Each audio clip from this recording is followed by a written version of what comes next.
Finished moving out yet? I asked. We're just about to leave, Joseph replied. Good, you're quick. We'll move our stuff in right away too. My brother-in-law Michael and his family seemed to have it all planned. The moment we left our family home, they moved their stuff in, settling in as if they owned the place. Did we do the right thing letting them in? I vented my concerns to Joseph. He simply laughed. Don't worry. Let them have their fun. It's them who will come crying to us later. Sure enough, a few months later, Michael called us in a panic. I couldn't help but laugh at their grand misconception. My name is Mary. I met Joseph in college. He was a senior, a year older than me. At the time, the 1-year age gap felt significant, and Joseph, being so reliable, looked truly dependable. As my feelings for Joseph grew, I confessed to him. Fortunately, Joseph felt the same way, and we started dating. Even after graduation and starting our jobs, our love continued to grow. We couldn't live without each other. Joseph proposed during our 5th year of work. I was thrilled but nervous about meeting his parents. Joseph, your dad runs his own business, right? And your mom comes from a wealthy family. Will they be okay with someone like me? Joseph reassured me with a smile. You're thoughtful and most of all kind. They'll love you. Boosted by his confidence, I nervously introduced myself to his parents. So, you're Mary. We've been looking forward to meeting you. You're as cute and competent as Joseph said. Has Joseph been any trouble to you? No, not at all. Joseph has been so kind to me. Just as Joseph predicted, both his dad Daniel and mom Linda welcomed me warmly. You feel like you've been our daughter forever, they said. If we ever had a daughter, she would have been just like you, they added. I sincerely shared with my in-laws that I also thought of Daniel and Linda as my own parents. After our wedding and honeymoon, Joseph and I were in a rush to find a new place as our current condo was expiring. That's when my father-in-law made us an offer. Actually, I'll be traveling overseas for a few months starting next month.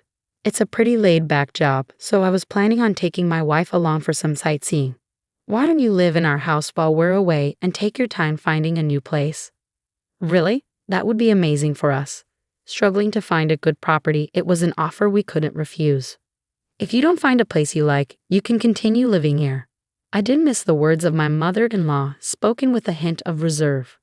I'd be so happy if we could. Is that really okay? Are you sure you're all right with that, Mary? Living with your mother-in-law and all. I think of you, Linda, as a real mother, not just my mother-in-law.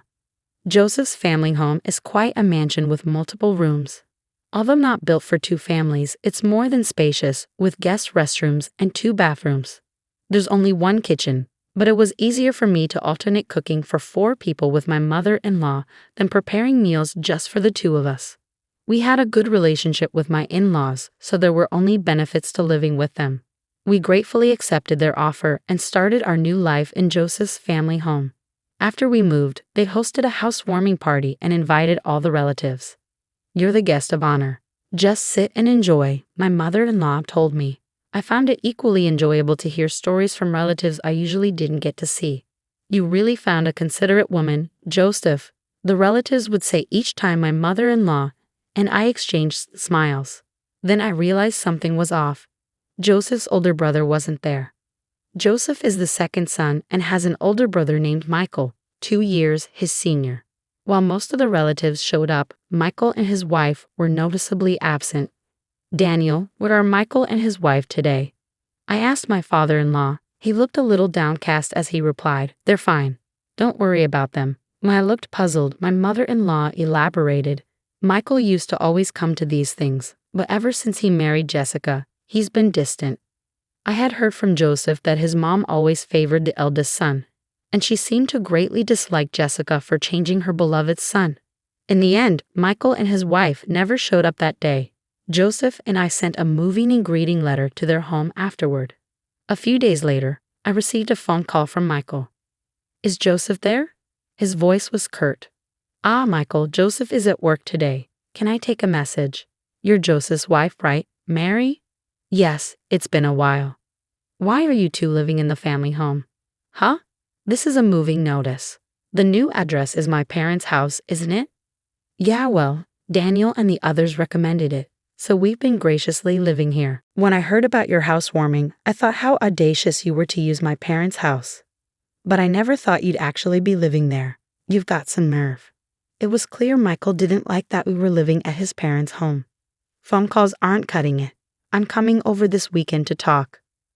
Daniel will be away scouting for an overseas trip next weekend. I don't care about Dad. I need to talk with you and Joseph. Well, Joseph might be busy with work too. Seriously, then you'll do. And so Michael came to our home the next weekend. Mother-in-law seemed delighted to see her son after such a long time. Mom, you're here too. Of course, I've been looking forward to seeing you, Michael. I'll be heading to Dad's next week, so I'm glad we could meet. Oh yeah, I heard Dad got a job overseas. Michael said this with disinterest and glared at me. Since your eldest son is here, how about making some coffee? Oh sorry, I said as I hurried to make the coffee. Michael sneered. Just coffee, no snacks? You really don't get it. Usually you serve sweets too. Sorry, I rushed to get some snacks, but Michael stopped me. You're not planning on using store-bought snacks, are you? Get some cake from that place downtown. Remember that for next time. Mother-in-law seemed pleased with her eldest son's visit and didn't offer any help. Mary, could you go get some? Michael has always loved their cakes. It seemed mother-in-law wasn't on my side here either. All right, I said as I prepared to go shopping. Michael had another demand. For dinner, make me a hamburger steak. Use demi-glace sauce, and don't you dare buy store-made sauce. You're staying for dinner too. You got a problem with that? It's your duty as my brother's wife to entertain me. I went shopping and immediately started preparing dinner. Even though he said he wanted to talk, I had no time for conversation as I got wrapped up in Michael's whims. When dinner was finally ready and I thought we could talk, Michael dropped a bombshell. Why are there 3 plates? Because Linda will be eating too, right? If Mom's here, it's obvious she's eating. The only one who's in the way is you. In the way? Yeah, I want to have a quiet dinner with Mom. There's no seat for you. You can't be serious. After making me prepare the meal, Michael kicked me out of the house. I ended up eating alone outside, then came back when I thought the coast was clear. Shouldn't we talk now? I finally broached the subject with Michael, who nonchalantly replied, That talk is unnecessary now. What do you mean? Jessica and I have decided to live in this house. You and Joseph will have to leave. What? We've already moved in.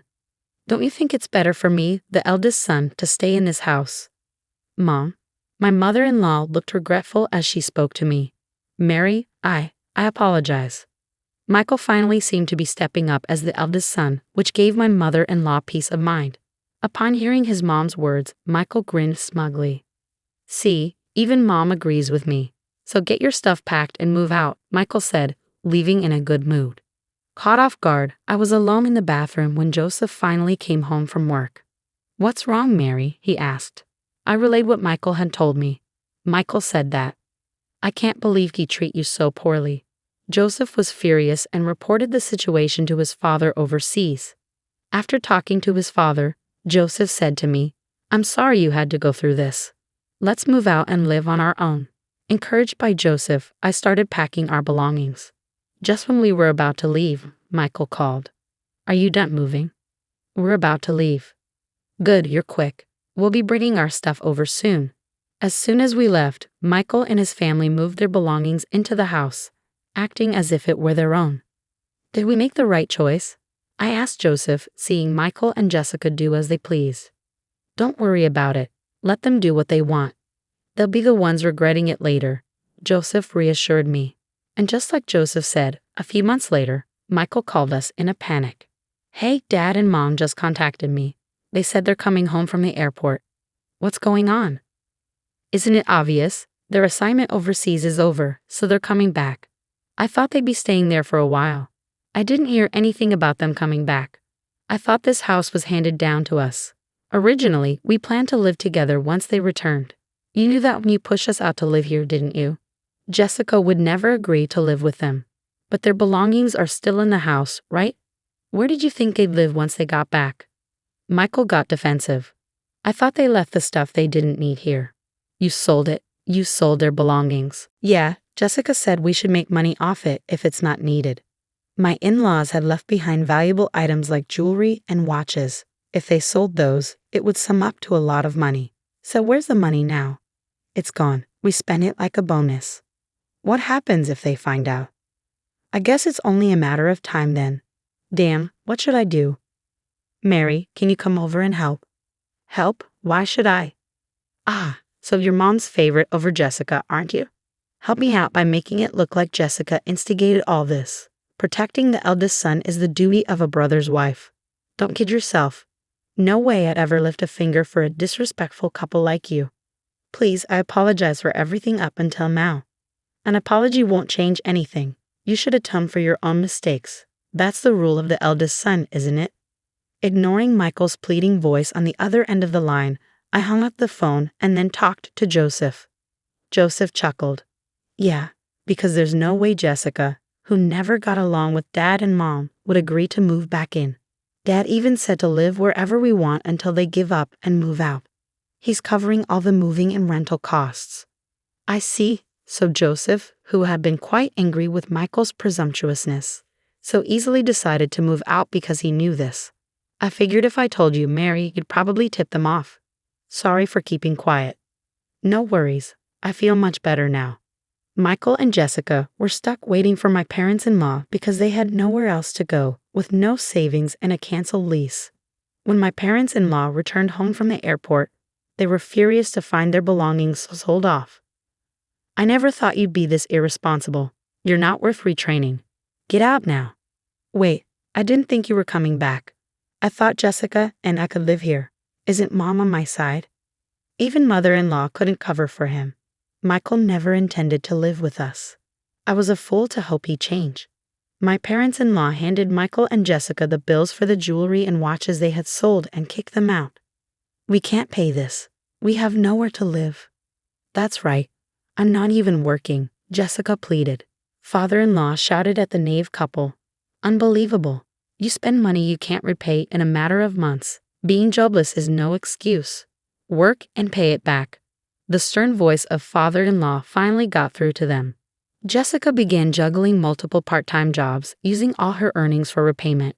They couldn't cover father-in-law's monthly payment plan, so even Michael's salary had to fill in the gap. The two are now living frugally in a cheaper, smaller apartment than before. Later, mother-in-law and father-in-law came to the condo where Joseph and I live. Mary, I'm truly sorry. I got carried away thinking Michael could live with us. It's okay. It's in the past. No, it's not okay. And I'd like to ask you again, Mary. Would you consider living with us? Mother-in-law seemed genuinely remorseful. We've always known that mother-in-law isn't a bad person. Joseph and I looked at each other and nodded. Our minds were made up. Of course, if it's okay with Daniel and Linda, we'd love to move back into that house. We all agreed to live together again as a family of 4.